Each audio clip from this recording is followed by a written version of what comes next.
ඔව්.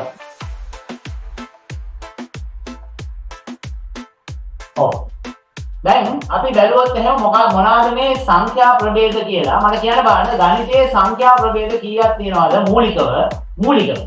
සංඛ්‍යා ගුණා අපිට සංඛ්‍යාවල් ගොඩක් තියෙනවා නේද? නමුත් මූලිකව අපිට ගණනය කිරීම වලට වැදගත් වෙන සංඛ්‍යා ප්‍රභේද කීයක් තියෙනවද? සහ ඒ මොනවාද? 4යි සර්. ඔව් මොනවාද 4 කියන්න පුළුවන්ද? ගුණ කිරීම, බෙදීම, එකතු කිරීම, අඩු කිරීම සර්. වැරදි. මේ සංඛ්‍යා නෙමෙයි පුතේ ඕවට අපි කියන්නේ ඇවිල්ලා ගණිත කර්ම නැත්නම් ඔපරේෂන්ස්. ඒ කියන්නේ ගණිත කර්ම ක්‍රියාවන්. ගණිත ක්‍රියාව ඒවා. ඒවා අපි කියනකොට අපිට තේරෙනවා ගුණ කිරීම කියනකොට ඒක සංඛ්‍යා ප්‍රභේදයකට වැටෙන්නේ නැහැ. සංඛ්‍යා ප්‍රභේද හතරක් තියෙනවා මොනවාද ඒ හතර?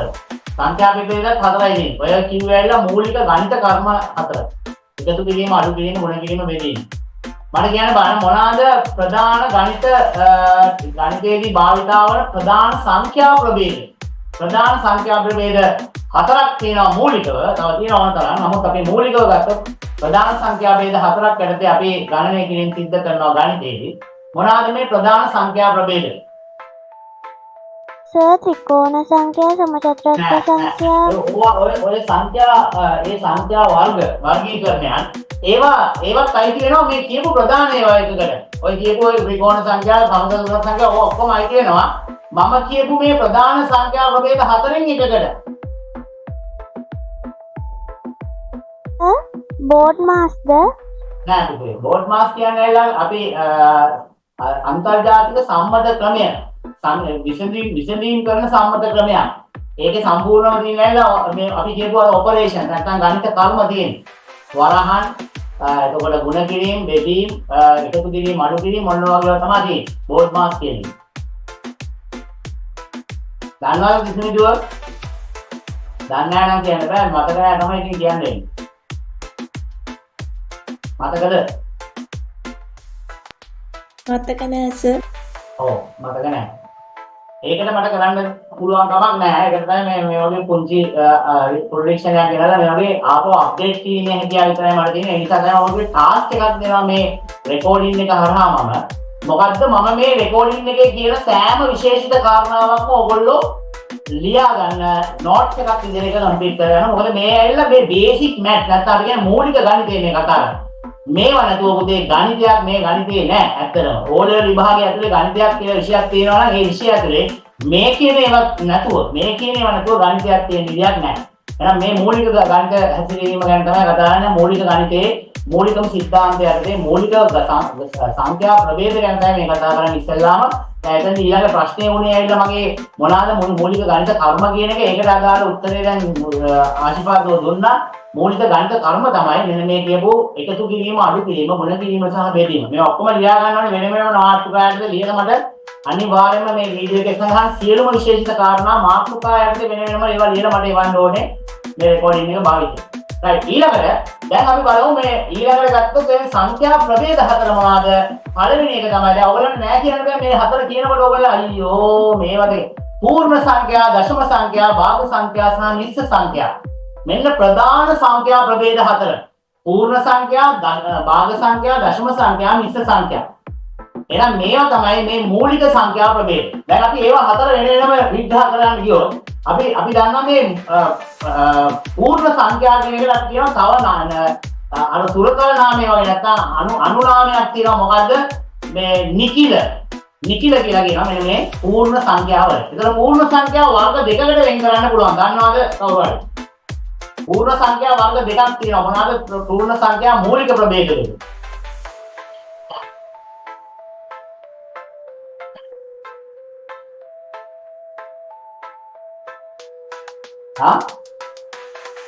මොනවාද පූර්ණ සංඛ්‍යාවල මූලික ප්‍රභේද දෙක? මූලික පූර්ණ සංඛ්‍යා කොටස් දෙකකට වෙන් වෙනවා. මොනවාද?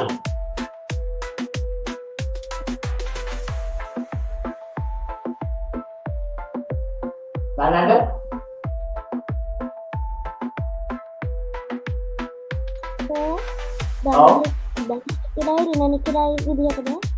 මොකද?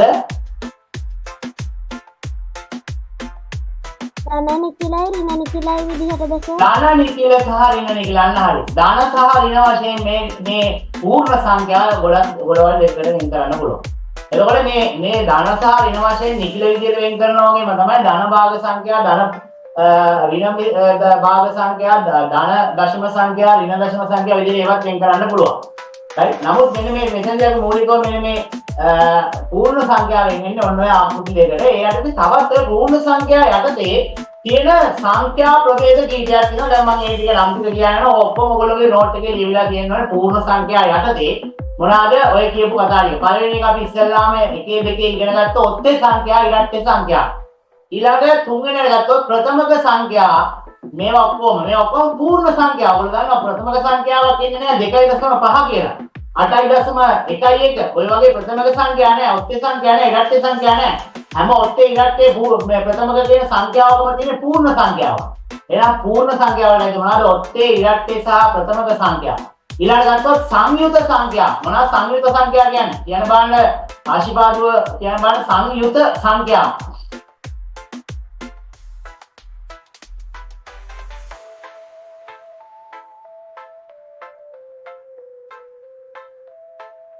විසුවිදුව සංයුත සංඛ්‍යා.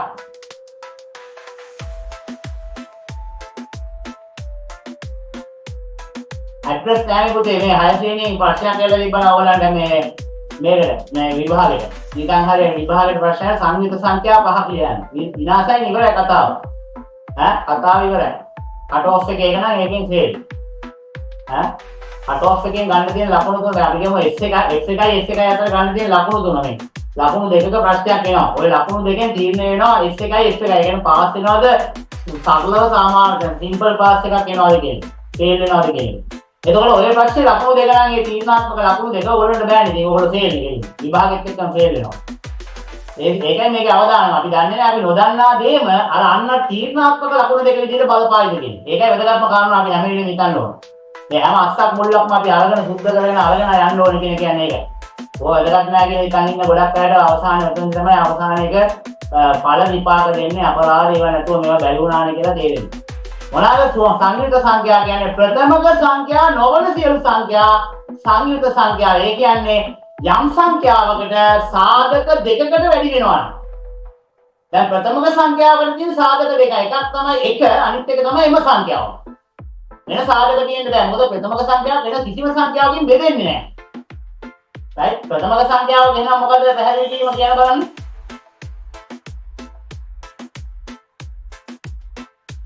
කියන බලන්න ප්‍රථමක සංඛ්‍යාවක් කියන මොකක්ද කියලා අහුවොත් කොහොමද උත්තරේ ලියන්නේ?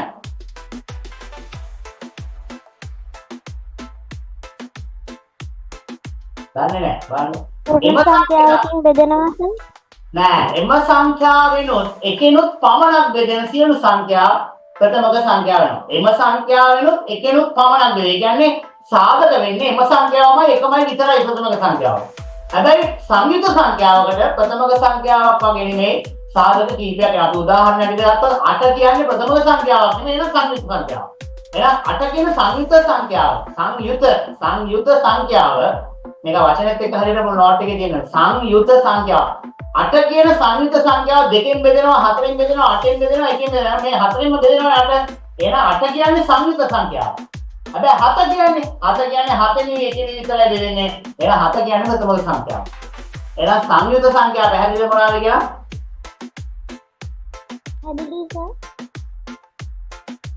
පැහැදිලි සර්.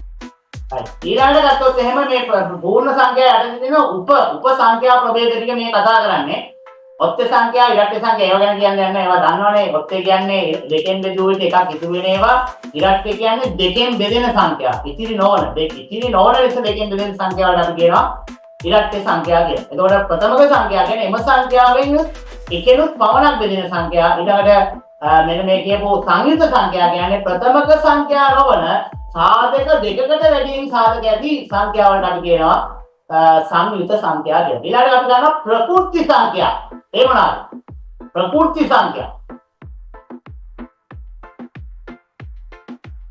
මාරවැඩේ විකෘති සංඛ්‍යා කියලා එකක් තිබ්බා. ඒකත් එක්ක හිතලා හරි ප්‍රකෘති මොකක්ද කියලා හොයාගන්න. විකෘති සංඛ්‍යා කියලා එකක් නැහැ නේ අත්‍තරම. විකෘති සංඛ්‍යා නැති නිසා දැන් ප්‍රකෘති සංඛ්‍යා හපුවා කට්ටිය විකෘති වෙනවා. තේරුණාද? ඒක තමයි වෙන්නේ. දැන් දන්නේ නැහැ. ඈ මේවා මේ 아무තු මේ ඉරෙන් හදෙන් ගෙනලා මම මේ දැන් පෙන්නන්නේ නෙමෙයි පුතේ. ඉරෙන් හදෙන් ගෙනලා මේ ඔයගොල්ලන් මේ සූර්ය මංගල්‍ය නිසා මං ගියා ඊයේ හිරු දෙවියෝගේ හම්බෙන්න හිරුගෙන් ගණන් ආපු අලුත් එකක් කියලා දැන් හිතන්නේ නෑ. මේ ඇවිල්ලා එදා ඉඳන් ගණිතයේ තියෙන සංඛ්‍යා ප්‍රභේදය විකු මේ ප්‍රකෘති සංඛ්‍යා. මොකද්ද ප්‍රකෘති සංඛ්‍යාව කියන්නේ? ගණනය කිරීමේදී භාවිත කරන සංඛ්‍යා. 1 2 3 4 5 6 7 8 9 10. ඒ විදිහට අනන්ත වෙනකම් මේ ප්‍රකෘති සංඛ්‍යා දිනවා. ඒවට අපි තව වචනයකින් කියන්න පුළුවන් එහෙනම් ධන නිකිල කියන සෙට් එක. ඍණ පැත්ත නෙමෙයි ධන පැත්ත. අපි ගණන් කරන්නේ 1 2 3 4 5 6 7 8 ඒවාට අපි කියනවා ප්‍රකෘති සංඛ්‍යා කියලා. ගණනය කිරීමට භාවිත කරන සංඛ්‍යාවලට කියන්නේ ප්‍රකෘති සංඛ්‍යා. ඊළඟට කියපු සංඛ්‍යා ප්‍රභේද දෙක දිනවා මොකද්ද? ත්‍රිකෝණ සංඛ්‍යා සහ සමචතුරාර්ථ සංඛ්‍යා. මේවා සියලුම මේ සංඛ්‍යා ප්‍රභේද ඇවිල්ලා අපි කියපු අර පූර්ණ සංඛ්‍යා යටතේ තියෙන පූර්ණ සංඛ්‍යා වලින් හැදිච්ච තවත් සංඛ්‍යා ප්‍රභේද. පැහැදිලිද හැමෝටම? පැහැදිලි සර්. එතකොට ඊළඟට අපි ගත්තොත් දශම සංඛ්‍යා. දශම සංඛ්‍යාවල් අපිට ඕනෑම දශම අගයක් ගත්තොත් මේ දශම අගය කොටස් දෙකකට වෙන් වෙනවා. ඒ කියන්නේ මේ දෙකෙන් එකකට ඕනම දශම සංඛ්‍යාවක් අයිති වෙනවා. මොනවද මේ දශම සංඛ්‍යාවල අපිට වෙන් කරන්න පුළුවන් කොටස් දෙක. අගයන් දෙක. අගේ අනුව තමයි වෙනස් වෙන්නේ. දශම සංඛ්‍යාවක අගේ අනුව තමයි ඒක වෙනස් වෙන්නේ. මොනවාද දශම සංඛ්‍යාවල අගේ අනුව එක බෙදෙන ප්‍රධාන ප්‍රභේද දෙක. යන බලන්න අග්ගල ඉක්මන ගන්න.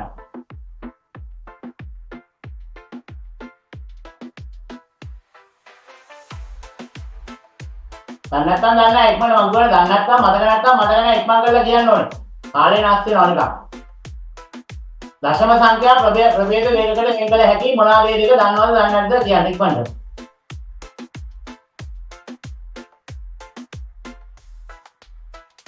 තප්පර දෙක තුනක් ගන්න උත්සාහ කරන්න මතක් කරන්න බැරි නම් ටක් ගාලා කියන්න. දන්නවද? අගය අනුව තමයි මේ වෙන් කිරීම සිද්ධ වෙන්නේ. මොනවාද? අගය අනුව දශම සංඛ්‍යා අපිට කොටස් දෙකකට වෙන් කරන්න පුළුවන්. එකක් තමයි බිංදුවත් එකත් අතර දශම සංඛ්‍යා. ඒවට අපි ඔක්කොම ඉන්නලා බිංදුවයි දශම අගය. බිංදුවයි දශම පහ කියන්නේ එකට වඩා අඩුයි. හැබැයි බිංදුවට වඩා වැඩි. 1.0 අතර අගයන් වලට අපි කියනවා බිංදුවේ එකට වඩා අඩු දශම සංඛ්‍යා. එතකොට එකට වඩා වැඩි දශම සංඛ්‍යා හැම විටම පූර්ණ සංඛ්‍යාවක් එක්ක යෙදෙන්නේ. අපි ගත්තොත් එහෙම 8.5 12.13 ඔය ඔක්කොම එහෙනම් එකට වඩා අගෙන් වැඩි දශම සංඛ්‍යා. පැහැදිලිද?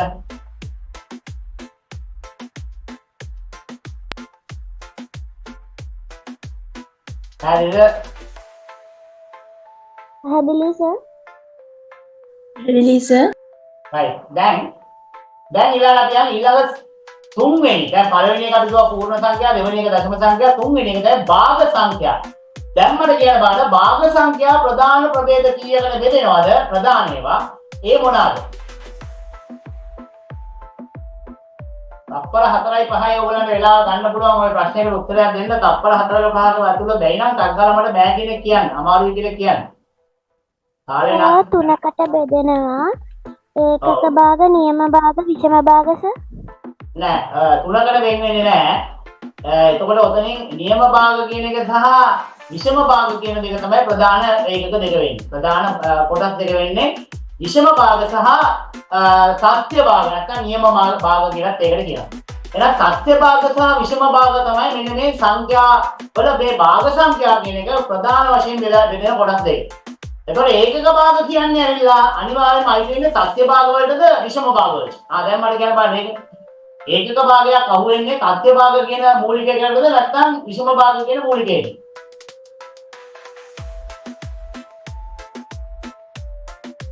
සත්‍ය භාග සර්. සත්‍ය භාග වලට අහුවෙන්නේ කොහොමද? සත්‍ය භාග කියන්නේ හැම විටම අගයෙන් බිංදුවත් එකත් අතර පිහිටන භාග. අර කියපු දශම වලින් පෙන්නන 0.5 කියන්නේ. 0.5 කියන්නේ භාගයක්. අපි කියන 0.5 කියන්නේ අගයෙන් නම් භාගයක්. right එහෙනම් අපි පාන් ගෙඩියකින් 0.5 කියලා කියන්නේ පාන් භාගයක් කියන්නේ. එහෙනම් පාන් ගෙඩියක් නෑ. නැත්නම් බිංදුවට වඩා අඩුයි. ඒ කියන්නේ බිංදුවට වඩා වැඩි ඒකට වඩා අඩුයි. පාන් ගෙඩියක් නෑ. පාන් එකකට වඩා අඩුයි පාන් භාගයක් කියන්නේ. එහෙනම් ඒ දශම 5 කියන එක 0.5 කියන එක අපිට භාග සංඛ්‍යාවක් දෙලිවොත් නෙවෙයි දෙකෙන් එක කියන.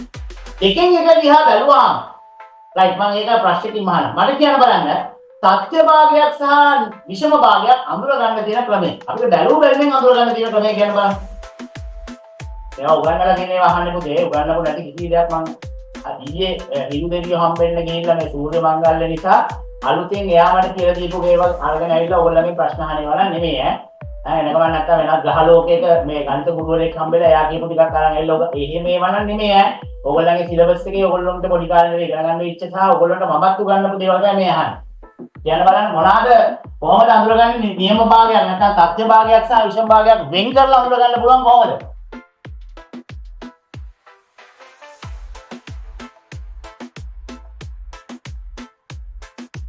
විෂම භාගයක් කියන්නේ හරයට වැඩිය ලවය වැඩි ඒවා.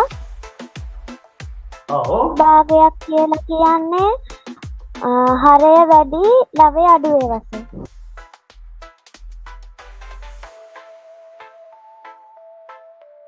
ඔව් බොහොම හොඳයි. ඒක තමයි ඒ ප්‍රධාන ප්‍රභේද දෙක තමයි මෙන්න මේ භාග සංඛ්‍යා ප්‍රධාන වශයෙන් වෙන් කරන කොටස් දෙක. එකක් තමයි තත්ත්ව භාගවල හැම විටම ඔළුව පොඩි ඇඟ ලොකු. ඒ කියන්නේ සාමාන්‍ය තත්ත්වයයි නියමයි නියම භාග. මිනිස්සෙක් වුණාම සාමාන්‍ය ඔළුව ඇඟට වඩා පොඩි වෙන්න බෑ නේද? ඇඟ ඔළුවට වඩා පොඩි වුණොත් මොකද වෙන්නේ? නිකන් ඔළුබක් එක් වගේ වෙනවා. ඒතකොට නියම නෑ, තත්ත්ව නෑ. අන්න එහෙනම් විෂම වෙනවා. වෙනස් කියන්නේ විෂම කියන්නේ වෙනස් කියන්නේ. ආයෙත් විෂම භාගයක් කියන්නේ හැම විටම ඔළුව ලොකුයි ඇඟ පොඩි. ඒ කියන්නේ යට තියෙන අගය හරය උඩ තියෙන ලවයට වඩා කුඩා වෙනවා නම් ඒවට අපි කියනවා විෂම භාග කියලා. යට තියෙන හරය උඩ තියෙන ලවයට වඩා විශාල නම් අපි ඒවට කියනවා නියම භාග කියලා. දැන් පැහැදිලිද මේ ඩෙන්ටිටි කාඩ් එකත් එක්කම මේ භාග සංඛ්‍යා ප්‍රභේද දෙක මොකක්ද කියලා?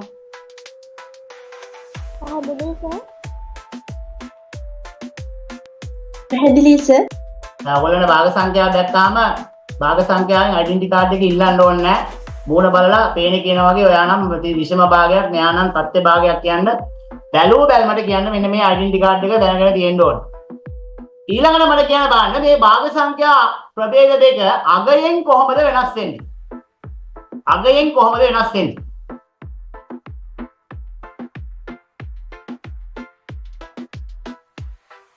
දැන් මම ඉස්සෙල්ලා ඉංගියක් දුන්නා.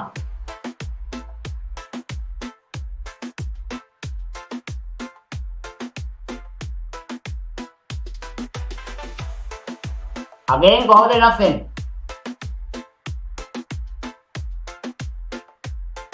ඒ ප්‍රශ්නේ ආයෙ ටිකක් කියන්න පුළුවන්ද කැඩි කැඩි අහන්නේ. භාග සංඛ්‍යාවක් සහ විෂම භාගයක් සහ තත්ත්ව භාගයක් අගයෙන් කොහොමද වෙනස කියන්නේ අපි?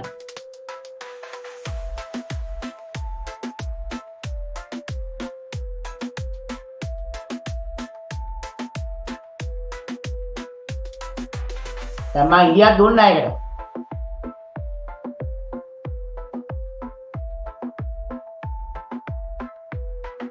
අගයෙන් කොහොමද වෙනසක් වෙන්නේ?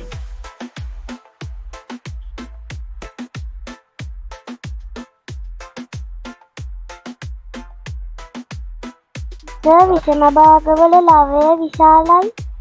නෑ ඒ ඇයිලා ලවය හරය ගැන නෙමෙයි පුතේ අහන්නේ මම අහන්නේ අගය සම්බන්ධව. විෂම භාගමය අගයක් සහ තත්ත්ව භාගමය අගයක් මම අරගත්තොත් ওই දෙකේ අගයන් පිළිබඳව අපිට කියන්න පුළුවන්. කොහොමද? විෂම භාගයක් හැම විටම අගයෙන් එකට වඩා වැඩි. විෂම භාගයක් හැම විටම අගයෙන් එකට වඩා වැඩි කියන එක මම පෙන්නනවා මෙන්න මෙහෙම. දැන් ආශිර්වාදගේ පවුලේ ඉන්නවා ආශිර්වාදවයි අක්කයි අම්මයි ඉන්නවනේ. හරි දැන් තාත්තා කියනවා පාන්ගිරි 3ක්. ගෙනල්ලා කියනවා ආශිර්වාදවටයි අක්කටයි දෙන්නට බෙදාගෙන කන්න කියලා. පාන්ගිරි 3ක් දෙකට බෙදනවා. එතකොට එන්නේ කීයද? අගේ කීයද? එක්කෙනෙකුට කොච්චරක් හම්බ වෙනවද? පාන්ගිරි 3ක් දෙකට බෙදන්නේ. පාන් වලින් කියලා බලන්න ඕගොල්ලෝ දැන් මේ පාන් ගෙවල් වල කපලා කනවන්නේ නේද? කන්න විතර නෙමෙයි දැනගන්න ඕනේ. ඒවා ගණන් හදාගන්නත් දැනගන්න නැත්නම් කාපු ප්‍රමාණය දැනගන්න ඉස්මුත්තා වෙලා ඇදගෙන දෙන්නත් බැරි නෑ. ඒක නිසා දැන් පුළුවන් වෙන්න බෑ පාන් වලින් කොච්චර පාන්ගිරි 3ක් කපන්න බාන හිතෙන් ටක් ගාලා කපලා එක්කෙනෙක් දෙන්න බෙදාගෙන ටක් ගාලා කියන්න බලන්න. ඔය දෙන්න බෙදා ගන්නවා කියන්නේ රයිට් මම පාන්ගිරි 3ක් ගාලා ඔය දෙන්න බෙදාගෙන කන්න කියලා. සමසමව බෙදා ගන්න නැත්නම් අඩු දානවා කියලා මම කියනවා. දැන් සමසමව බෙදාගත්තොත් එක්කෙනෙකුට පාන් කොච්චරක් හම්බ වෙනවද? 1.5යි සර්. පාන් වලින් නම් 1.5 නැත්නම් අපේ වචනින් කියනවා පාන් එකමාරයි. ඒ කියන්නේ පාන් එකමාරයි කියන්නේ අන්න බලන්න පාන් ගෙඩි එකකට වඩා වැඩි. පාන් එකමාරයි කියන්නේ එකකට වඩා වැඩි. අගයෙන් එකකට වඩා වැඩි. දැන් මම බෑ මේක හරියන්නේ නැහැ මගේ සල්ලි කියන්නේ කියලා ඊළඟ දවසේ මම මොකද කරන්නේ එක පාන් ගෙඩියක් ගෙනල්ලා දෙන්නටම බෙදාගෙන කන්න දෙනවා. එක පාන් ගෙඩියක් ගෙනල්ලා දෙන්නටම බෙදාගෙන කන්න දෙනවා. දැන් මොකද වෙන්නේ එක්කෙනෙකුට ඔච්චර කම් වෙනවද? භාගයයි සර්. එක්කෙනෙකුට භාගය හැමෙන පාන් ගෙඩියකට වඩා යන්නේ එකට වඩා අඩුයි යගේ. සෑම තත්ත්ව භාගයක්ම අගයෙන් එකට වඩා අඩුවේ. සෑම විෂම භාගයක්ම අගයෙන් එකට වඩා වැඩි වේ. එම නිසා සෑම විෂම භාගයක්ම මිශ්‍ර සංඛ්‍යාවකින් දැක්විය හැකි වේ. අන්න මිශ්‍ර සංඛ්‍යාවක් කරන්න පුළුවන් සෑම විෂම භාගයක්. මේ නැත්නම් 3න් 2 කියන එක විෂම භාගයක් කරා මේ මිශ්‍ර සංඛ්‍යාවක් කරා නම් මිශ්‍ර සංඛ්‍යාව වෙන්නේ 1යි 2කින් එක කියන්නේ එකමාරයි. දැක්කද? එහෙනම් සෑම විෂම භාගයක්ම අපිට මිශ්‍ර සංඛ්‍යාවකින් ලියන්න පුළුවන්. හැබැයි තත්ත්ව භාගයක් විෂම මේ මිශ්‍ර සංඛ්‍යාවක් කරලා ලියන්න බෑ. මොකද අගයෙන් එකට වඩා අඩුයි. ඒ නිසා අගයෙන් පූර්ණ සංඛ්‍යාවක් එකවත් ගන්න බෑ. මේ තත්ත්ව භාගයේ විෂම භාගයේදී අපිට අනිවාර්යයෙන්ම ඒක මේ වගේ අගයෙන් එකට වඩා වැඩි නිසා ඒක මිශ්‍ර සංඛ්‍යාවකින් එලි දක්වන්න පුළුවන්. දැක්කද පැහැදිලිද මොකක්ද මේ විෂම භාග තත්ත්ව භාග කියන දෙක මොනවාද සහ ඒවා හැසිරීම කොහොමද අගය අනුව කියලා පැහැදිලිද? පැහැදිලි සර්. පැහැදිලි සර්. මේ නෝට් එකත් මේවත් එක ලියන්න ඕන. අගයෙන් එකට වඩා වැඩි වේ.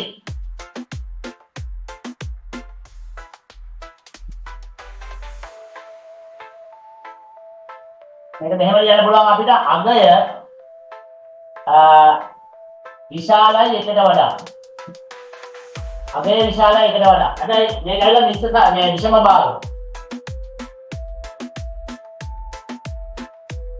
මේක තත්ත්ව භාග හැම විටම මේක දශම කරත් එන්නේ 0.5 තමයි එන්නේ. ඕනම තත්ත්ව භාගයක් දශම කරපුවම 0.5 එන්නේ. ඒ නිසා 0.5 කියන්නේ බිංදුව අගයට වඩා අගයෙන් එකට වඩා අඩුයි. අගය එනනම් අගය එකට වඩා අඩුයි. පැහැදිලි සර්. පැහැදිලි සර්. එතකොට මෙන්න මේ විදිහට තමයි මේ විෂම සහ තත්ත්ව කියන භාග වර්ග දෙකට බෙදෙන්නේ. භාග සංඛ්‍යා කොටස් දෙකකට මූලිකව බෙදෙන්නේ. දැන් ඊළඟට ගත්තොත් අර ඒකක භාග කියන්නේ හැම විටම ලවය එකවන භාග අපි ඒකක භාග කියනවා. මේක මොකද්ද? ඒකක භාගයක්. 3න් 1 කියන්නේ ඒකක භාගයක්. 5න් 1 කියන්නේ ඒකක භාගයක්. 6න් 1 කියන්නේ ඒකක භාගයක්. 21න් 1 කියන්නේ ඒකක භාගයක්. 10න් 1 නම් ඒත් ඒකක භාගයක්. ඒ කියන්නේ යම් පූර්ණ ඒකකයක් කොටස් කීපයකට බෙදා එක් කොටසක් ගත් විට දැක්වෙන භාගමයගේ හැම විටම ඒකක භාගයක් වෙනවා. ඔන්න ඒකක භාගවත් ඔයගොල්ලෝ නෝට් එකක් දාලා ලියා ගන්න ඕනේ. ඒකක භාග උදාහරණ කීපයක් ඇතුළු. රයිට්? ඒතකොට ඒකක භාග කියන්නේ. ඒතකොට තුල්්‍ය භාග. තුල්්‍ය භාග කියන්නේ මොනවාද? ඒ කියන බලන්න තුල්්‍ය භාග.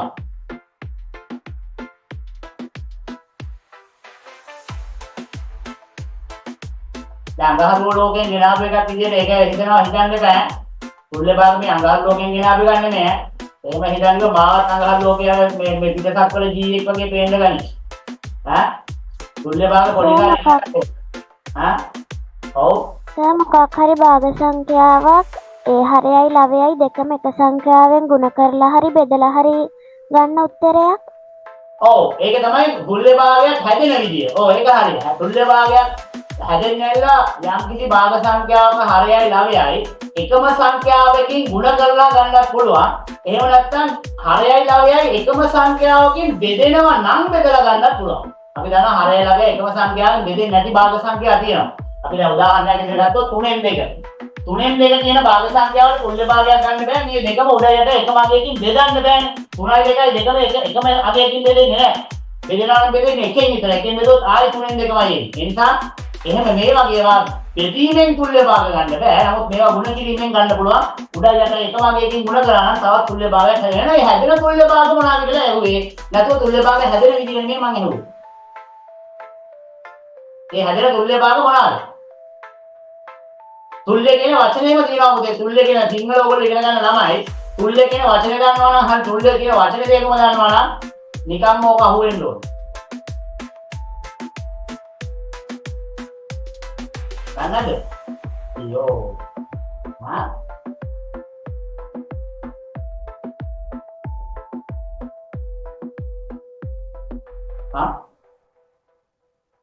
කොහොමද තුල්්‍ය භාග කියන්නේ? තුල්්‍ය කියන වචනේ තුල්්‍ය කියන්නේ සමාන කියන එකනේ. තුල්්‍ය භාග කියන්නේ නම් අගයෙන් සමාන භාග. දැන් මේක උඩයි යටයි එකම අගයකින් ගුණ කරලා නම් උඩයි යටයි මොන තුනෙන් ගුණ කරනවා. 3 වරක් 2 6යි. 3 වරක් 3 9යි. එහෙනම් 6න් 9යි. මෙන්න මේ දෙකෙන් 3න් 2යි කියන්නේ අගයෙන් සමාන භාග දෙකක්. අගයෙන් සමාන භාග වලට අපි කියනවා තුල්්‍ය භාග කියලා. අගයෙන් සමාන භාග වලට අපි කියනවා තුල්්‍ය භාග කියලා. මේවා එකම අගයකින් බෙදීමෙන් හෝ එකම අගයකින් ගුණ කිරීමෙන් තුල්්‍ය භාග ගන්න පුළුවන්. හැබැයි දැන් 9න් 6 කියන එකට තුල්්‍ය භාගයක් ගන්න පුළුවන් බෙදීමෙන්. මොකද 9න් 6 අපිට පේනවා දෙකම 3ෙන් බෙදන්න පුළුවන් නේ. අන්න බෙදුවා නම් අන්න එනවා අර තිබිච්ච 3ෙන් 2 කියන තුල්්‍ය භාගයෙන් වෙනවා. එහෙනම් මේ භාග සංඛ්‍යා දෙක එකිනෙකට සමානයි. අගයෙන් සමාන භාග. අගයෙන් සමාන භාග තුල්්‍ය භාග වේ. ඔන්න තුල්්‍ය භාග වල හැදිරීම. පැහැදිලිද? පැහැදිලි සර්? පැහැදිලි සර්.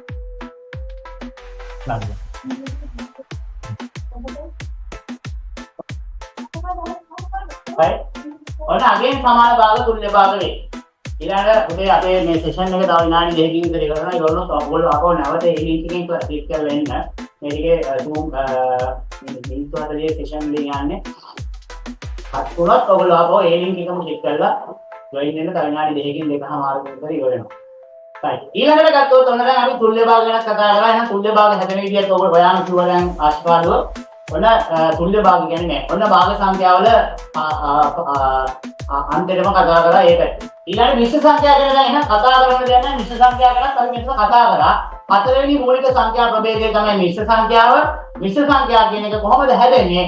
පූර්ණ සංඛ්‍යාවක් සහ භාගමය අගයක් දෙකක් එකට එකතු වීමෙන් හැදෙන අගයට අපි කියනවා මිශ්‍ර සංඛ්‍යාවක්. පූර්ණ සංඛ්‍යාමය අගයක් සහ භාග සංඛ්‍යාමය අගයක් එකතු වීමෙන් හැදෙන අගය මිශ්‍ර සංඛ්‍යාවක් කියලා. ඒකට ඔයගොල්ලෝ නෝට් එක ලියා ගන්න ඕනේ. මිශ්‍ර සංඛ්‍යා කියන එක. එහෙනම් ප්‍රධාන සංඛ්‍යා ප්‍රභේද හතරයි ආය මතක් කරනවා. පළවෙනි එක පූර්ණ සංඛ්‍යා. ඒවට කියනවා නිකිල කියලා. ඒවා ධන ඍණ දෙවිදියකට බෙදෙනවා කියලා කිව්වා. ඊළඟට අපි කිව්වා නිකිල කියන එක යටතේ තියෙන අණු ප්‍රභේද ටික මොනවාද? ඔත්ථ සංඛ්‍යා, ගැට්ඨ සංඛ්‍යා, ප්‍රථමක සංඛ්‍යා, සංයුත සංඛ්‍යා, ප්‍රකෘති සංඛ්‍යා, ත්‍රිකෝණ සංඛ්‍යා, සමචතුරස්‍ර සංඛ්‍යා කියලා. තවත් සංඛ්‍යා ප්‍රභේද කීපයක්. ඊළඟ එයාට ඊට පස්සේ අපි ඊළඟ දෙවෙනියට කතා කරා දශම සංඛ්‍යා. අගයෙන් වෙනස් වෙනවා ගුවා මේවා කොටස් දෙකකට එකක් තමයි බිඳුවත් එකක් අතර අගයන්. බිඳුවයි දශම අගයන් කියලා එනවා ගුවා. අනිත් එක මම ගුවා 1.5.8 වගේ විදිහට එන අගයන් ඔක්කොම එකට වඩා අගයෙන් වැඩි වෙන දශමය අගයන් කියලා කිව්වා. ඊළඟ භාග සංඛ්‍යා කතා කරා. භාග සංඛ්‍යා ප්‍රභේද දෙක මම මෙතන ලියලා තියෙනවා. විෂම භාග සහ තත්ත්ව භාග කියන ප්‍රභේද දෙක.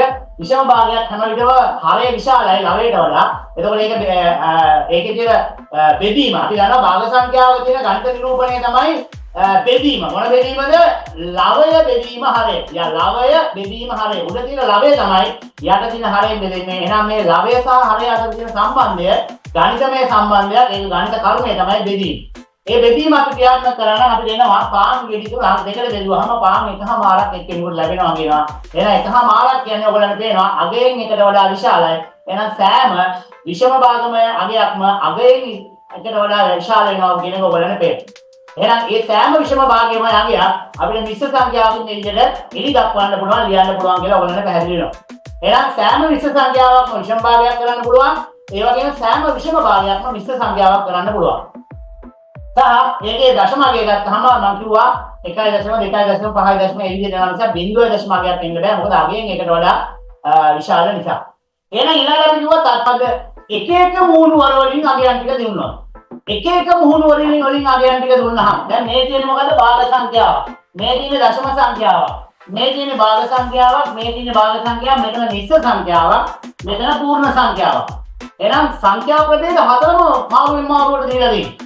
එහෙනම් අපි ඉස්සෙල්ලාම කරගන්න මේ දීපු සංඛ්‍යා ප්‍රභේද සියල්ල එකම මුහුණු වලකට හරව ගන්න ඕනේ. එකම අච්චුවකට දා ගන්න ඕනේ. එහෙම කරනකොට අපිට ලේසිම අච්චුව තමයි මේ සියලු සංඛ්‍යා හරවන්න පුළුවන් අච්චුව තමයි භාග සංඛ්‍යා ආකෘතිය. හරි මේ සියලුම සංඛ්‍යා ප්‍රභේද භාග සංඛ්‍යා කරලා ලියා ගන්න පුළුවන්. පූර්ණ සංඛ්‍යාවක් භාග සංඛ්‍යාවක් කරන්න පුළුවන්. දශම සංඛ්‍යාවක් උත් භාග සංඛ්‍යාවක් කරන්න පුළුවන්. නමුත් සමහර දශම සංඛ්‍යා භාග සංඛ්‍යා කරන්න ටිකක් අමාරුයි.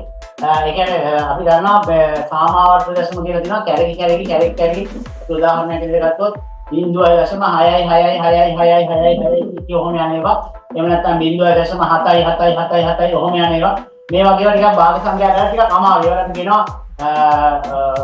ගණිතයේදී ඇවිල්ලා තාත්වික සංඛ්‍යාවල අපි තාත්වික සංඛ්‍යාව බෙදනකොට මෙන්න මේ අපිට මේ සංඛ්‍යා ප්‍රභේද හවු වෙනවා. එතකොට මේ තාත්වික සංඛ්‍යාවට මේවා ඉගෙන ගන්නකොට අපිට තේරෙනවා මේවා අර වර්ගමූල ඝනමූල වගේ අගයන් තමයි මේවට එන්නේ. එතකොට ඒ වගේ ඒවා විතරයි අපිට දශම සංඛ්‍යාවක් දුන්නොත් භාග සංඛ්‍යාවක් කරන්න බෑ. නැත්නම් ගොඩක් දශම සංඛ්‍යා අපිට භාග සංඛ්‍යා කරන්න පුළුවන්. එහෙනම් මෙතන දීලා තියෙන මේ 0.5 කියන්නේ ඕගොල්ලන්ගේ මට්ටමින් දීපු දශම සංඛ්‍යාවක් ඒක භාග සංඛ්‍යාවක් කරන්න පුළුවන්. මෙතන පළවෙනි මාගේ 0.5 ඒක විෂම භාගයක් විදිහට තියෙන භාග සංඛ්‍යාවක්මයි. මෙයා දශම සංඛ්‍යාව භාග සංඛ්‍යාවක් කරන්න පුළුවන්. දෙකෙන් එක කියන භාග සංඛ්‍යාවයි අමුතුවෙන් භාග සංඛ්‍යා කරන්න ඕනේ ඒක භාග සංඛ්‍යාවක්මයි. මෙතන පහෙන් එකත් එහෙමයි. නමුත් මෙතන තියෙනවා මිශ්‍ර සංඛ්‍යාවක් ඒක භාග සංඛ්‍යාවක් කරන්න පුළුවන්. මෙතන තියෙනවා පූර්ණ සංඛ්‍යාව භාග සංඛ්‍යාවක් කරන්න පුළුවන්. දැන් මට කියන්න මේ 0.5 කොහොමද භාග සංඛ්‍යාවක් කරන්නේ? පහ මොකද්ද භාග සංඛ්‍යාව?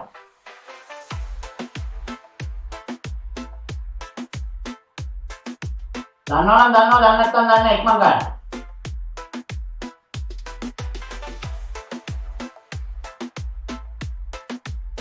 බිංදුවදශම පහ භාග සංඛ්‍යාවක් කරන්න ඉක්මනට.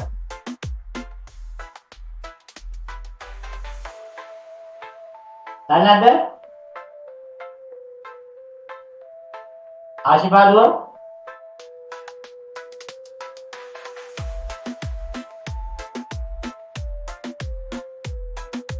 දන්නවද නැද්ද? නැහැ ඉස්මිදුව දන්නවද නැද්ද? නැහැ සර්. right. දැන් මේක ක්‍රමේ ගන්න නැත්නම් අගේවත් කියන්න දන්නේ නැද්ද? භාවිතය තුන දැන් මම ඉස්සෙල්ලා බෝඩ් එකේ මේක ලියපු නිසා. එහෙමවත් කියන්න දන්නේ නැද්ද? දෙකෙන් එකයි. ඒ කියන්නේ භාගයයි කියන එක. 0.5 කියන්නේ භාගයයි. දෙකෙන් එක කියන අගේ. නමුත් ඒක කොහොමද වෙන්නේ? ඔන්න බලා ගන්න වෙන විදිය. මේකත් වෙනම නෝට් එකක් දාලා මට පෙන්නන්න ඕනේ. දෙකෙන් එක කියන එක හැදෙන විදිය තමයි මම මේ පෙන්නන්නේ. 0.5 කොහොමද දෙකෙන් එක වෙන්නේ? අපි ඕනම භාග සංඛ්‍යාවක් මේ දශම සංඛ්‍යාව ඕනම දශම සංඛ්‍යාවක් භාග සංඛ්‍යාවක් කරන ක්‍රමය තමයි මේ කියලා දෙන්නේ. මේ අනුව ඕනම දීපු භාග සංඛ්‍යාවක් දශම සංඛ්‍යාවක් කරන්න පුළුවන්. ඒ වගේම දශම සංඛ්‍යාවක් භාග සංඛ්‍යාවක් කරන්න පුළුවන්. එහෙනම් දැන් මෙතන මම කරන්නේ අපිට දීපු දශම සංඛ්‍යාව භාග සංඛ්‍යාවක් කිරීම. ඉස්සෙල්ලාම කරන්නේ ඒ දීපු දශම සංඛ්‍යාවම අපි ලියා ගන්නවා එකෙන් එම දශම සංඛ්‍යාව. ඒ කියන්නේ එකෙන් 0.5 කියලා ලියා ගන්න. මෙහෙම ලියන්නයි තියෙනවා. නමුත් මෙහෙම තියන්නයි තියක් නැහැ. ඇයි ඒ දශම සංඛ්‍යාවක දශම චිත සහිතව භාග සංඛ්‍යාවක් හැදෙන්න බෑ. ලවයට හෝ හරයට එන්න බෑ. පැහැදිලිද? ලවයට හෝ හරයට එන්න බෑ. ඒ නිසා එහෙනම් දැන් මේක අපි කරන්න ඕනේ මෙන්න මේ දශම ස්ථානයේ ඉවත් කරන්න ඕනේ උඩ තියෙන. අපි දන්නවා එක දශම ස්ථානයක් ඉවත් කරන්න අපි කීයෙන්ද ගුණ කරන්න ඕනේ මාගේ? දන්නවද දන්න ඉක්මන් කරන්න පුතේ. දන්නේ නැත්නම් දන්නේ නැහැ කියන එකත් ඉක්මන් කරන්න මම කිව්වා කාලේ නාස්ති කරන්න එපා. නැහැ සර්. ඉස්මිදුව නැහැ සර්. එක දශම ස්ථානයක් අපි ඉවත් කරනවා කියන්නේ මේ දශම පිට උඩින් පන්නනවා පහ පිටිපස්සට. එකපාරක් උඩින් පන්නන්න නම් අපි ගුණ කරන්න ඕනේ 1.1. ඒ කියන්නේ 10න්. 10න් තමයි ගුණ කරන්නේ උඩයි යටයි දෙකම. උඩයි යටයි දෙකම අපි 10න් ගුණ කරනවා. දැන් මොකද වෙන්නේ? දැන් දශම සංඛ්‍යාවක් පූර්ණ සංඛ්‍යාවකින් ගුණ කිරීමේ නීතිය. ඔන්න දැන් නීතිය මෙතන මම කියලා දෙන්නම්. ඒකත් මම හිතන්නේ දන්නේ නැහැ මතක නැතුව ඇති. දැන් 0.5 10න් ගුණ කරනවා. මොකක්ද අපි කරන්නේ? දශම සංඛ්‍යාවක් පූර්ණ සංඛ්‍යාවකින් ගුණ කිරීමේ නීතිය. එතෙන් අපි මොකද කරන්නේ? දශම ස්ථාන එකක් ගන්න දීලා තින්නේ. ඒකේ අපි දශම ස්ථාන කීයක් වෙනවද කියලා ගණන් කරගන්නවා. දෙකම දශම සංඛ්‍යාව නම් මොකද කරන්නේ? දශම සංඛ්‍යා දෙකේම තියෙන දශම ස්ථාන ඔක්කොම එකට ගණන් කරලා අපි ඔළුවේ තියාගන්න. දැන් මේක එක දශම ස්ථාන අගයයි තියෙන්නේ 0.5 විතර. මේක පූර්ණ සංඛ්‍යාවක් 10. ඒ නිසා මේකේ එක දශම ස්ථානය නිසා අපි දශම ස්ථාන එකයි කියලා ඒක ගාන ඔළුවේ තියාගෙන මේ දශම දිට ඉවත් කරනවා. දශම දිට ඉවත් කරපු ගමන් මෙයා 5 වෙනවා. 0.5 කියන්නේ 5නේ. 5යි බිංදුව නෙමෙයි. 5යි බිංදුව උනා නම් 50. 0.5 කියලා ලියුවා කියන්නේ 5ම තමයි. එහෙනම් 5 වරක් 10 විදිහට මෙයා ගුණ කරනවා. අපි 5 වරක් 10 ගුණ කරාම උත්තරේ කියන 50යි. ඊට පස්සේ අපි අර ඔළුවේ තියාගත්ත දශම ස්ථාන ගාන මෙයාගේ පිටිපස්සේ ඉඳලා එකක් අයින් කරනවා. එක දශම ස්ථානයක් අයින් කරනවා. ඔන්න අයින් කරුවාම මෙයාට 5.0 කියන්නේ 5.0 කියන්නේ 5 කියන එක තමයි. එහෙනම් එක්වරක් 10 10යි කියලා එනවා. අන්න දැන් මෙයා වෙලා මෙයාට තුල්්‍ය භාගයක් මෙයා උඩයි යටයි දෙකම පහෙන් දෙතුවාම අන්න තුල්්‍ය භාග වෙලා දෙකෙන් එක කියන භාග සංඛ්‍යාව හැදෙනවා. පැහැදිලිද? පැහැදිලි සර්. දැන් මෙතනදී මම අප්ඩේට් කරේ මේ දශම සංඛ්‍යාවක් භාග සංඛ්‍යාවක් කිරීම විතරක් නෙමෙයි දශම සංඛ්‍යාවක් පූර්ණ සංඛ්‍යාවකින් මුල කිරීමත් එතන කියලා දුන්නා. මම ඒවත් මතක නැහැ දැන්. ඒ නිසා ඒ වගේම තමයි මතක තියාගන්න මෙතන තිබ්බේ 0.25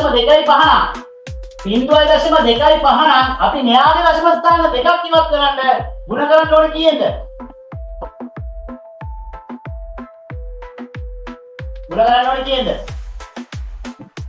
10න් සර්.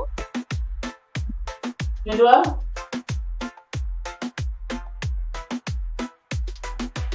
කියන්න පුළුවන්ද සර්? පැහැදිලිව එන්න. දශම ස්ථාන දෙකක් සහිත 0.25 දීලා කියනවා මේකේ දශම ස්ථාන දෙකම ඉවත් කරන්න ඕනේ. මොකෙන්ද අපි ගුණ කරන්න ඕනේ? 1.2 කියන 100ෙන් 10න් නෙමෙයි පුතේ ඈ 1.2 කියන 100ෙන් මෙතනදී 100ෙන් ගුණ කරුවා මොකද වෙන්නේ? එක බිඳුවක් ඇවිත් ගමන් මෙයා එකක් පයින්නවා පිටිපස්සට ඊළඟ බිඳුවක ඇවිත් ගමන් මෙයා තව එකක් පයින්නවා පිටිපස්සට යාම එතකොට 25 වෙනවා 25.0 වෙනවා ඒ කියන්නේ 25 තමයි. එහෙනම් දශම ස්ථාන 3ක් තියෙන එක අපි ගුණ කරන්නේ 1.3 ඒ කියන්නේ 10න් ගුණ කරපුවම මෙයා 125 වෙනවා. මතක තියාගන්න වෙන විදිය මොකද්ද වෙන්නේ මේ හැම බිඳුවකටම එක දශම ස්ථානයක් පිටිපස්සට පයින්නවා පිට ගුණ කරනකොට. පැහැදිලිද මොකටද? දැන් මතක නැහැ මට තේරෙනවා විද්‍යාත්මක අංකණයේදී මේවා වෙන වෙනම කියලා දුන්නා 10න් ගුණ කරන එක 10න් බෙදෙන එක. මතකද දැන් විද්‍යාත්මක අංකණයේදී කරා මතකද? ඔව් සර්. ඒවා මගේ වැරදි නෙමෙයි පුතේ ඈ. ඔයගොල්ලෝ මතක නැති වීම එක මගේ වැරද්දක් නෙමෙයි. අමේසේදී ආයි කරන්න කාලයක් නැහැ. මේවා මතක තියෙන්න ඕන දේවල්. හරි ඔන්න එහෙනම් මෙන්න මේ විදිහට තමයි මේකේ දශම සංඛ්‍යාව භාග සංඛ්‍යාවක් කරන්නේ. ඔන්න 0.5 කියන එකට මම භාග සංඛ්‍යාව වලින් ගත්තා.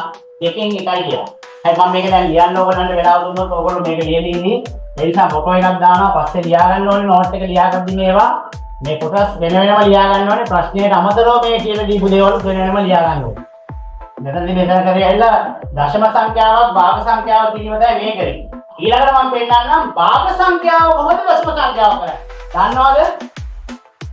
දෙන්නගෙම උත්තර ඕනේ. අද නැතු විදියට දැනුම අහගන්න එන්නේ පුතේ. එයා දන්නේ නැත්නම් දන්නේ නැහැ කියන එකක් කියන්න කාලේ කන්න බෑ. ඉක්මනට. දන්නවද භාග සංඛ්‍යාව දශම සංඛ්‍යාවක් කරන්න? දන්නේ නැහැ සර්. දන්නේ ඔව් නැත්නම් වෙන්න ඕනේ ඈ. දැන් මේ දෙකෙන් එක කොහොමද 0.5 කරන්නේ ආවෝ? දෙකෙන් එක කියන්නේ මතක තියාගන්න එක බෙදීම දෙක. එක පාංගෙඩියක් දෙකට බෙදුවාම ගාන පාන් භාගයක් එන්නේ. දෙකෙන් එක කියන භාගය ආවේ. එහෙනම් එක දෙකෙන් බෙදෙන එක තමයි කරන්න තියෙන්නේ. ඔන්න භාග සංඛ්‍යාව දශම සංඛ්‍යාව කරන්න තියෙන්නේ. ඒ භාග සංඛ්‍යාවේ හැංගිලා තියෙන ගණිත කර්මයේ වන බෙදීම ක්‍රියාත්මක කරන්න තියෙන්නේ. මොකද බෙදීම එක බෙදීම දෙක. එක දෙකෙන් බෙදනවා. එකට දෙකේවා තියෙනවද නැහැ. දැන් මොකද කරන්නේ? උඩට බිඳුවක් දාලා දශම ටිකක් තියලා මෙතන ටිකක් ගන්නවා. 10ට දෙකේවා කියන 5යි දෙවරක් 5 10යි ඉතුරු නැහැ. අන්න බලන්න 0.5 විදිය. පැහැදිලිද? හැදලි සර්. හරි. ඔන්න ඒකත් ඔන්න කියලා දුන්නා. භාග සංඛ්‍යාවක් දශම සංඛ්‍යාවක් කරන විදිහට මේක කියලා දුන්නා. මෙයා වෙන වෙනම කොටස් හදේ ලියවිලා තියෙනවා මගේ නෝට් එකේ මට එවන්න ඕනේ හැමෝම කරලා දෙන්න. හරි. ඊළඟ ප්‍රශ්නේ ගන්න ඔන්න දැන් මේකේ මම 0.5 වෙනුවට දැන් ලියා ගන්නවා දෙකෙන් එක.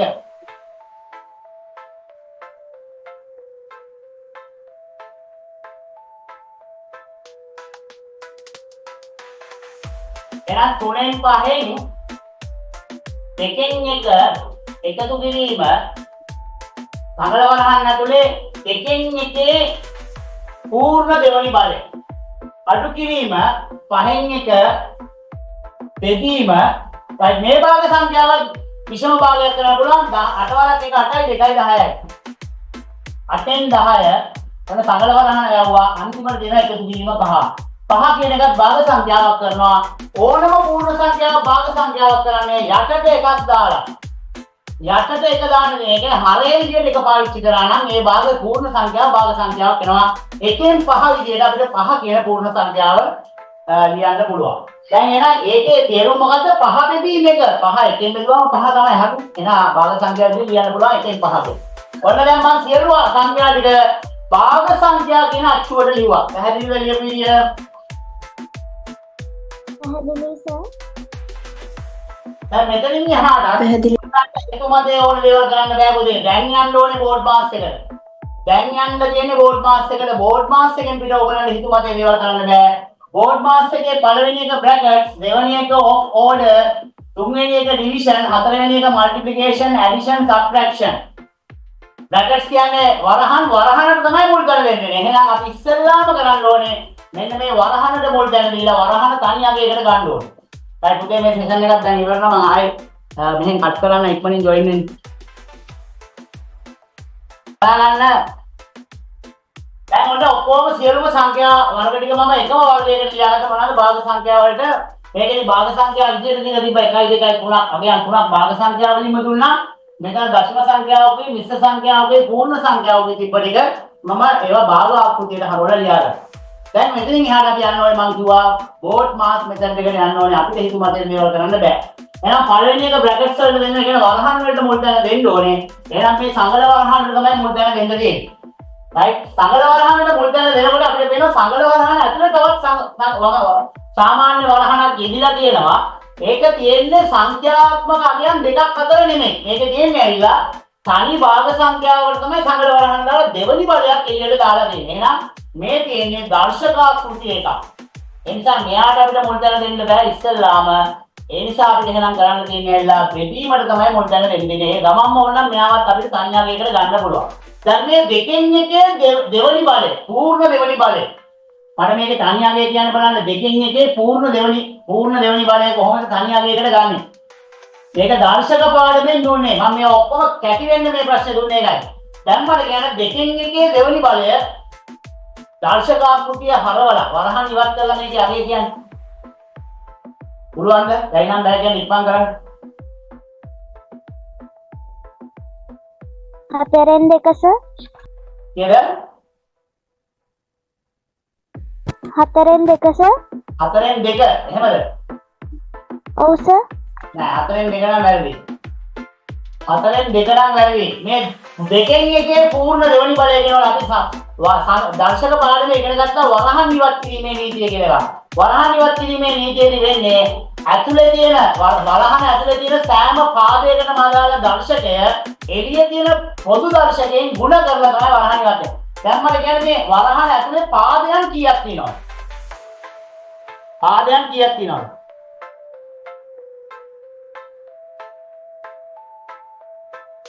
වරහන ඇතුලේ පාදයන් කීයක් තියෙනවද මේ අගේ?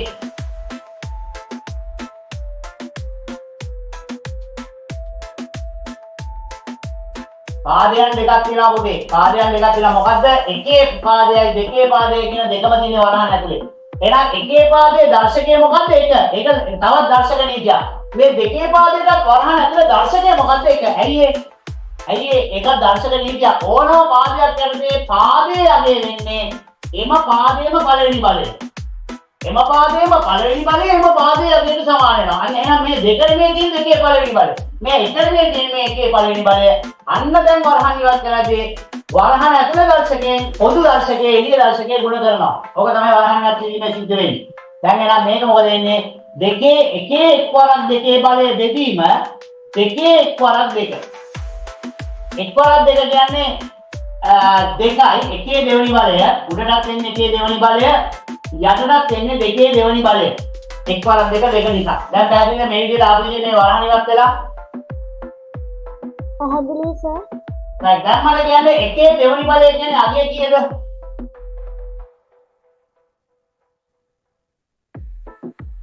එකේ දෙවෙනි බලය අගය කීයද? එකේ දෙවෙනි බලය නම් දෙක කියන්නේ එකයි. එකේ දෙවෙනි බලය කියන්නේ එක් වරක් එක. එක් වරක් එක එකයි. දෙකේ දෙවෙනි බලය අගය කියන්නේ 4යි සර්.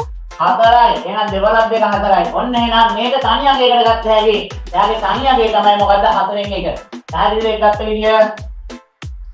පැහැදිලි සර්. පැහැදිලි සර්. ඔය කියනවා කොටස් වශයෙන් එවනවා කැලි කැලි වෙන වෙනම මේ එවන්නේ ටික ලියා ගන්නවා වෙනම පස්සේ හැමෝම මේ ප්‍රශ්නේ ෆොටෝ ටික එවනවා මම ලියාගත්තේ නැහැ කියන එක මට කියන්න එපා කවුරු. right ඊළඟට එහෙනම් ඔන්න මම මේ භාග මේ දර්ශකාකෘතිය අගය සංඥාගයකට ගත්තා. ඒකෙදි කරේ වරහනට මුල් තැන දීලා වරහන ඉවත් කරා. දැන් එහෙනම් ඊළඟ අඩු කිරීම පහෙන් එක. බෙදීම ඔන්න දැන් භාග සංඛ්‍යාවකින් බෙදීම තියෙන්නේ. එහෙනම් අපි බෝඩ් මාස් ක්‍රමයේදී දෙවනි තැන වෙන්න ඕනේ මෙන්න මේ පළවෙනි එක වරහන් වලට දෙවනි එක ඔෆ් ඕඩර් කියන මෙන්න මේ වගේ අල්නායන්නවා කියන ඒවා මේ වගේ දර්ශකාකෘතියෙන් තියෙන ඒවා මෙන්න මේවා තමයි දෙවනි අට දැන වෙන්න ඕනේ. එහෙනම් වරහනට මුල් තැන දීලා දෙවනි තැනට මම මේකේ දුන්නා. ඒ වගේම තමයි මේකෙත් අපිට පුළුවන් මේ 3න් 5 කියන එක 3න් 5න් 2න් 1 කියලා කියන්නේ 3න් 5 ගුණ කිරීම 2න් 1 කියන එක. පැහැදිලිද ඒක? පැහැදිලි සර්.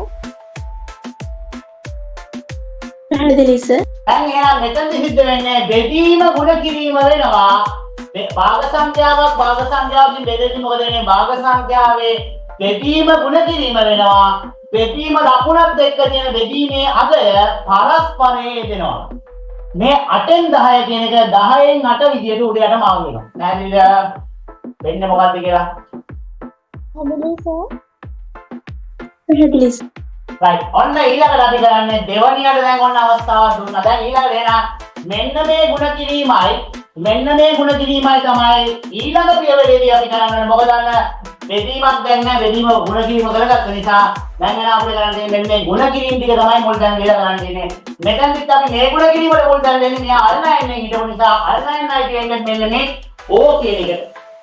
මෙතනදි මේ ගුණ කිරීමට මුල් තැන දෙන්නේ වරහනට මුල් තැන දීපු නිසා වරහන ඇතුලේ අඩු කිරීමකුයි ගුණ කිරීමයි දෙකක් ඇවිල්ලා දෙනවා. අඩු කිරීමල කලින් ගුණ කිරීම කරන්න ඕනේ. මොකද අඩු කිරීම කියන අන්තිමට තියෙන ගුණ කිරීම තියෙන ඊට උඩින්. ඒ නිසා ගුණ කිරීමට මුල් තැන දීලා මේක ගුණ කිරීමත් ඉවර ගන්න. එහෙනම් මේ ගුණ කිරීම දෙකම අපිට එකපාරට පියවරේදී කරන්න පුළුවන්. අපිට මේක මේකෙදි කැපෙන්නේ නැහැ. එහෙනම් මේක පස්වරක් එක 5යි, තුන්වරක් දෙක 6යි. 6න් 5යි කියලා මෙතන අගය එනවා. පැහැදිලිද අපිට? පැහැදිලි සර්. පැහැදිලි සර්. ඊළඟ 6න් 5 එකතු කිරීම 4න් 1 අඩු කිරීම දැන් මෙතන අපිට පේනවා උඩයට කැපෙනවා කපන්න පුළුවන් ගුණ කිරීමක් තියෙනවා. මෙතන කැපෙන්නේ නැති නිසා ගුණ කරා. නමුත් මෙතන කැපෙනවා දෙවරක් 4යි, දෙවරක් 5යි. 4න් 5න් 4 එහෙනම් මෙතන එක්වරක් 4, 4යි, පස්වරක් 5 25යි. පැහැදිලිද අපිට? පැහැදිලි සර්. පැහැදිලි සර්. right දැන් එහෙනම් මෙතන අන්තිමට දෙනවා එකතු කිරීම 1න් 5. මෙතන දෙනකම් මේ ගාන සරල වෙච්ච විදිය පැහැදිලිද හැමෝටම? පැහැදිලි සර්. පැහැදිලි සර්. දැන් ඊළඟට පියවරේ අපි කරන්න ඕනේ මොකද්ද? මෙන්න මේ වරහන් ඉවත් කරලා මේ දෙක තනි අගයකට ගන්න ඕනේ. එහෙනම් දැන් මෙතන ඉඳලා මම හිතන්නේ මේක තනි අගයකට ගත්තාම තනි භාග සංඛ්‍යාවක් ඔයගොල්ලන්ට ගත්ත හැටි එතනින් පල්ලෙහාට ඔයගොල්ලන්ට හදන්න පුළුවන්. එහෙනම් දැන් හදන්න මම වෙලාව දෙනවා හදන්න බලන්නක් ගන්න. පුළුවන් නේද හදන්න? මෙතනින් පල්ලෙහාට පුළුවන් සර්. right හදන්නක් ගන්න. මේකෙන් මේක අඩු කරන්න ඉස්සලා ඊට පස්සේ වරහන් නැතුව තනි අගය කියලා මේ අගයන් තුනම එකට එකතු කරන්න තියෙනවා. මොකද මෙතනත් එකතු කිරීමක් මෙතනත් එකතු කිරීමක්. ඒ නිසා හදන්න බලන්නක් ගන්න. සර්. කවුදේ? ඔය උඩ ටික ලියන්න නැතුව අන්තිම එක විතරක් ලියලා හදන්නද නැත්නම් උඩ ටිකක් උඩ ඉඳලා ලියා ගන්න ඕනේ. උඩ ඉඳන් පියවර වශයෙන් ලියා ගන්න. මම දැන් මේ ෆොටෝ ටිකත් එවනවා. මේවා වෙනම ගානට යටින් වෙනම ලියා ගන්න. ඉත තියා ගන්න ඕනේ මේ අණු කොටස් කරපු ටික. හරිද? පැහැදිලි සර්. ඒ උඩ ඉඳන් පියවර ටික ගාන සම්පූර්ණ ලියන්න. මම මේ දැන් එවන කොටස් ටික ලියා ගන්න. ඉත තියාන්න ගාන ලියා ගන්න ඉවරයි පස්සේ. එතන මේ අණු කොටස් ටික යටින් වෙනම ලියා ගන්න.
ඉවරද? මම නෑ මෙච්චර සරල අවස්ථාවකට ගෙනල්ලා දීලත් මේ ප්‍රශ්නේ ඉතුරු ටික කරගන්න බැයිද?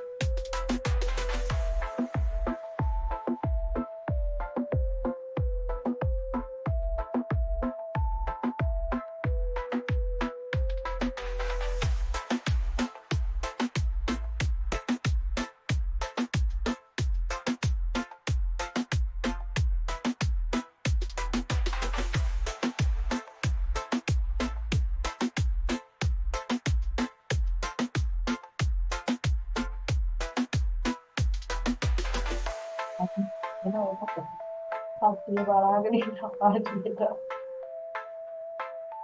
දෝනිනා මරුව ගන්න දුටි කියලා ඔන්න සීතලහා දුටි අපේ නා එන්න ඔය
විනාඩි 5ක් දෙන්න එක්පා ගන්න බා.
එතනින් පල්ලෙහාට මේ 6 7 ශ්‍රේණි දැන් මම එතනින් එහාට එතනින් නවත්තලා ඕගලන්ට ඒක ඉවර කරන්න බෑනේ අපිට.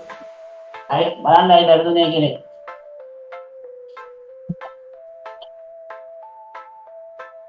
ඉතල නම් මම කියන්නේ වරහන ඇතුලේ තියෙන අගයන් දෙක එකට අඩු කිරීම කරලා තනියකට ගන්න ඕනේ කියලා. ඒ අඩු කිරීම කරන්න යන්නේ මම වෙන මොඩින් දැන්.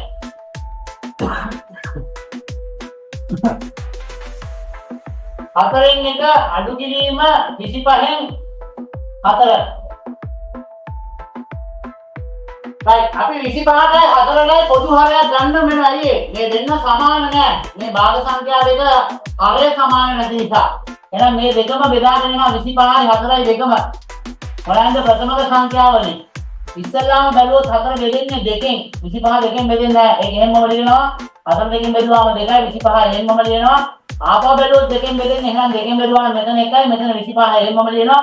දැන් බෙදාගෙන තියෙන්නේ දෙකෙන් බෙදෙන්නේ නැහැ තුනෙන් බෙදෙන්නේ නැහැ දැන් පහෙන් බෙදන්නේ පහෙන් බෙදුවා නම් මෙතන එක එහෙමමයි මේක 5යි ආපහු පහෙන් බෙදුවා නම් 1යි 1යි දෙවරක් දෙක 4යි හතරක් දෙක දෙවරක් දෙක 4යි හතරක් 5 20යි 20 වලක් 5 100යි පොදු හරය එන්නේ 100 right 100 පොදු හරය 100 එහෙනම් ගුණා පොදු ගුණාකාරයේ විදිහට 100 එන්නේ මේක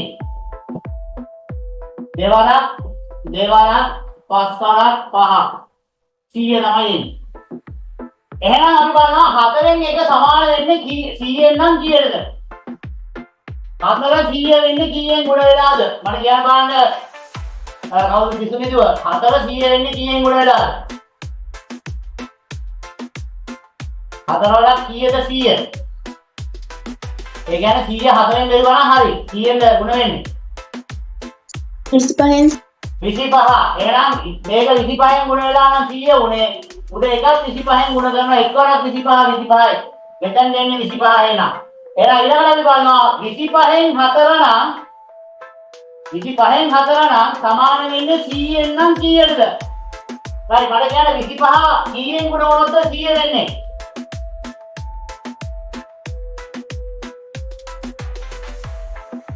සරෙන්සර් 4න් ගුණ වුණා ඒ කියන්නේ 100 25න් බෙදුවා නම් හරි එහෙනම් 4න් ගුණ වෙලා දෙන්නේ එහෙනම් උඩ 4ක් 4න් ගුණ කරනවා 4 වරක් 4 9 නෙමෙයි කවුද ආශිර්වාදුව 16යි ඈ ඒක තමයි වාගේ වැඩ 25න් 16ක් ගියාම 9යි 100න් 9යි කියලා ඔන්න මේ දෙකේ තනිය අගේනවා පැහැදිලිව ගත්ත විදිය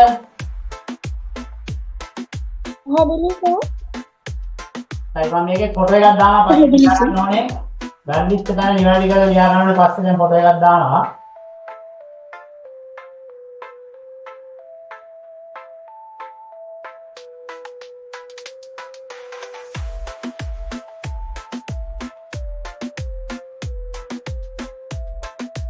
දැන් එහෙනම් මේ 100න් 9 තමයි මේකේ තනි අගේ විදිහට මම ලියාගන්නේ.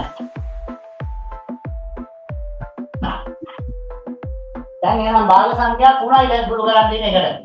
6න් 5 එකතු කිරීම 100න් 9 එකතු කිරීම 1න් 5. දැන් පැහැදිලිද මෙතන වෙනකන් ආපු විදිය? පැහැදිලි සර් දැන් මේ විදිහට අපිට හොයන්න මොකද පුඩා පොදු ගුණාකාරය මොකද හරය තුන සමාන නැහැ. මෙතන තියෙන එකතු කිරීම දෙකක් තියෙන. එකතු කිරීම අඩු කිරීම කරද්දී අනිවාර්යෙන් හරය සමාන හරයකට හරව ගන්න වෙනවා. හරයන් සමාන නැත්තම් පොදු හරයක් අරගෙන. එහෙනම් දැන් මේක බෙදාගෙන 6යි 100යි 1යි. ඉස්සල්ලාම බැලුවොත් දෙකෙන් බෙදෙන්නේ 3යි මෙතන 50යි. මෙතන එක එහෙමමයි. ආපහු බැලුවොත් දෙකෙන් බෙදෙනවා 50 දෙකෙන් බෙදෙන නිසා ආපහු දෙකෙන් බෙදන්න දෙන්නේ. මෙතන 3යි මෙතන 25යි.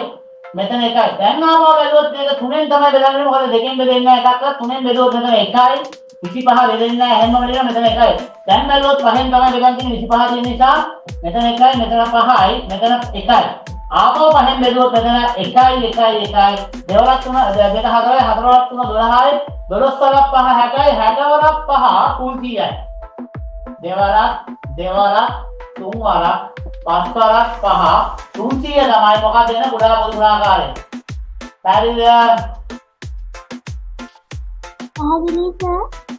පැහැදිලි සර් දැන් මට කියන්නේ නම් 6න් 5 නම් මෙයා සමාන වෙන්නේ 300න් නම් කීයද? 6 කීයෙන් උඩ වෙලා 300 වෙන්නේ. බලන්න මට ඔයාලා කියන්න බලන්න. ඒ කියන්නේ 300 6න් බෙදුවා නම් හරි.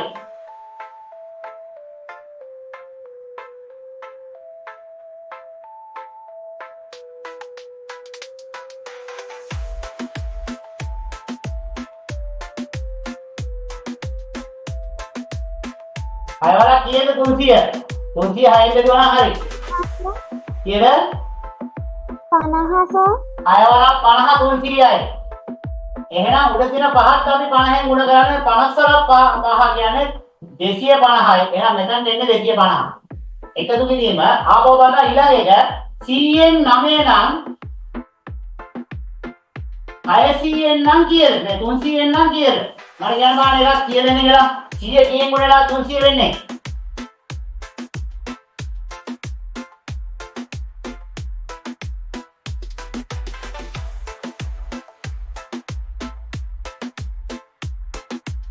කීයෙන් ගුණ වෙලා 300 වෙන්නේ?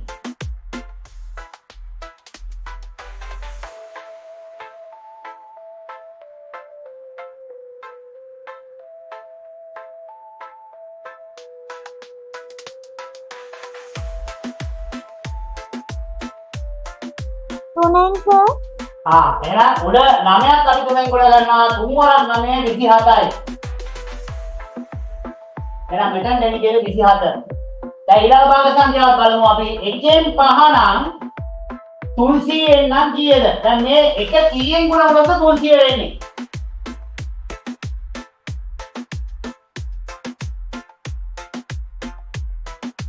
100න් ගුණ වුණොත් සර් 3න් ගුණ වෙලා දෙන්නේ 3න්ද 100න්ද? 3න් ගුණ වෙනවා 100 වෙන්නේ නැහැ. 1 100න් ගුණ වුණොත් 300 වෙන්නේ. එහෙනම් උඩ පහත් අපි 100න් ගුණ කරනවා. 100 වරක් 5 500යි. පැහැදිලිද මේක අපිට? දිලි සර් පැහැදිලිද? පැහැදිලි සර්.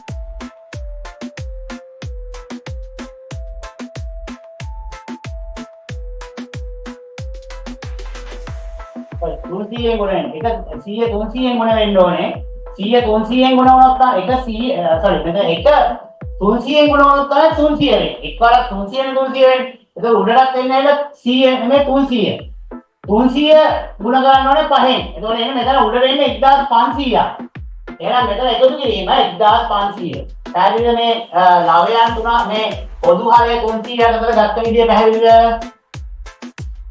පැහැදිලි සර් පැහැදිලි සර්. දැන් එහෙනම් මෙන්න මේ සංඛ්‍යාත්මක අගයන් ටික එකතු කරා නම් මේකේ විෂම භාගමේ අගය අපි උත්තරේ ගන්න පුළුවන් 0.7